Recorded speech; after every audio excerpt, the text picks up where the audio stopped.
Hello everyone. This is a Read It and I'll narrate it for you. Today, we are going to read a story from our HFY. The title of this story is The Emperor's Clothes. The author is a user. And if you like this story, please leave a like or subscribe. Let's begin.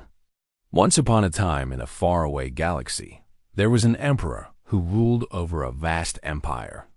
Now this emperor was known throughout the land for two things: his wisdom and his massive balls.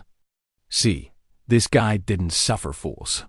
In fact, he was so intolerant of fools that he had all the idiots put to death. And because of this reputation, nobody dared to lie to him or even speak out of turn when they were in his presence. Even his own advisors walked on eggshells around him. While the emperor was on his golden throne, he heard a ruckus outside.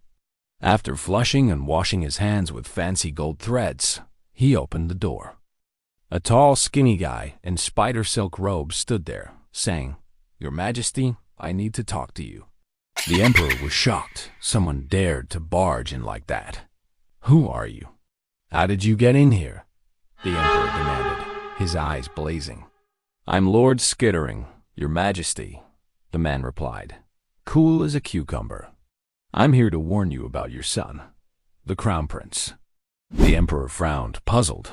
"What about my son?" "He's not your son," Skittering said flatly. "What are you talking about?"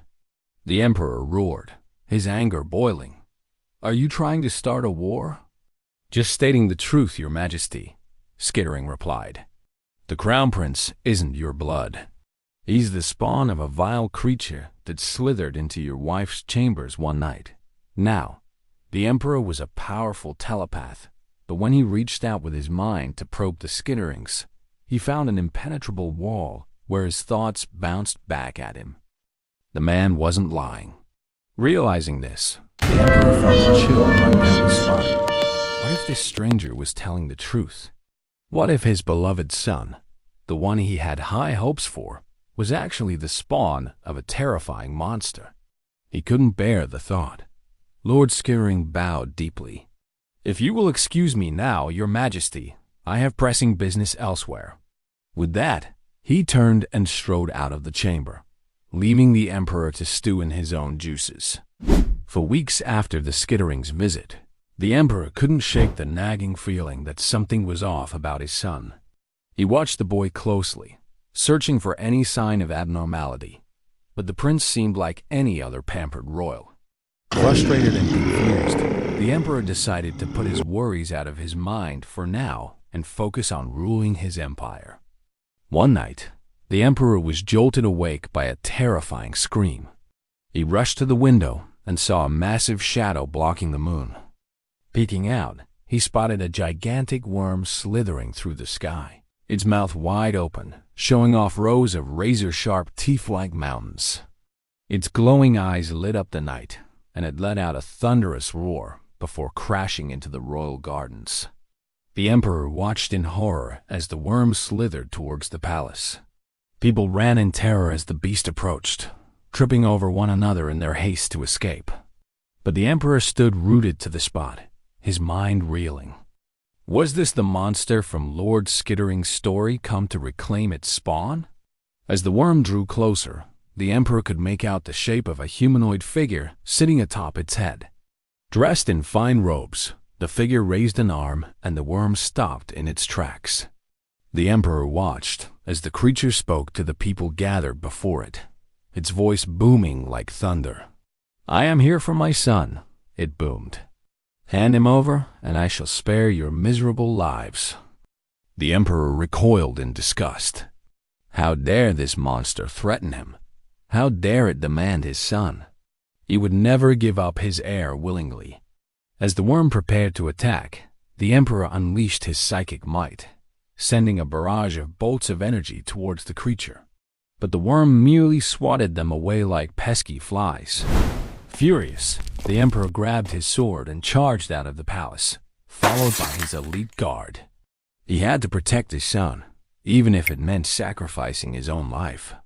When the prince heard the commotion, he got out of bed and went to the window. His face drained of color when he saw the giant worm below. He looked back at his comfortable bed and thought about running and hiding under it. Maybe if the monster didn't see him, it wouldn't bother with him. While the prince was making this decision, the emperor burst through the door. Seeing the frightened look on his son's face, the emperor's heart broke. He had failed to protect his boy. It was time to die.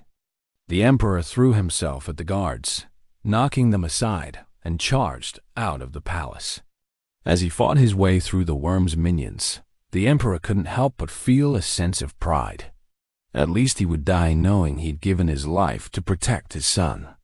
Suddenly, the ground shook violently, and the worm reared its head back to let out a mighty roar. The emperor braced himself, expecting the end. But instead of crushing him, the worm nudged him gently with its snout. The emperor stared back in surprise, unsure of what to do next. To his shock, the worm opened its mouth wide and said softly, "Step inside, human." Curious, the emperor climbed in and found a cozy chamber with a crystal ball floating in the air. The worm nudged him to touch it. When he did, images rushed into his mind, his son's birth, watching him grow up, and then Lord Skittering sneaking into the nursery to whisper something to the prince. As the visions faded, the emperor understood. The worm wasn't a monster. It was the prince's real mother, and she had come for his son, not to harm him, but to take him back to his true home. The visions also showed the Skittering wasn't a lowly servant, but a member of an ancient and powerful alien race, the Clack-Thrack, who had been hired by the emperor's wife to kill the prince. But he had survived the attempt on his life and lived out his whole childhood unknowingly.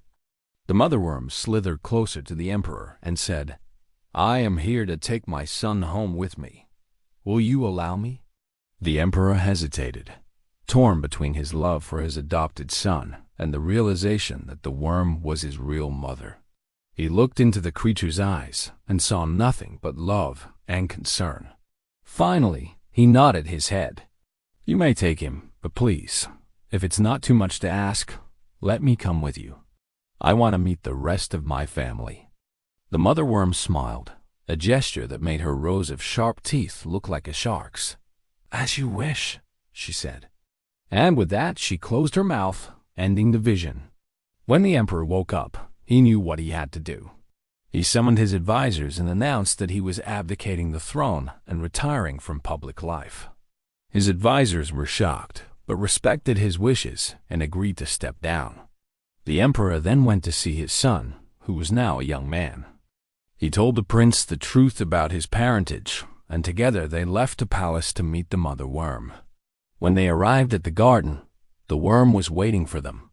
The emperor climbed aboard and settled in comfortably. Then he turned to his son and said, "Go live your life, son. Be happy."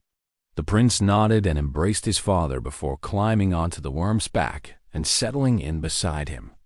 The mother worm let out a mighty roar and shot into the sky, taking the emperor and his son with her.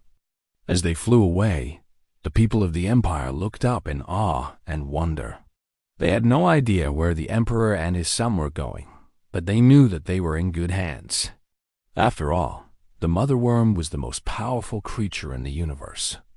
And she wasn't just a mindless beast, but a loving and protective parent who would do anything for her children. So that is the end of the story. If you like this story, please leave a like or subscribe.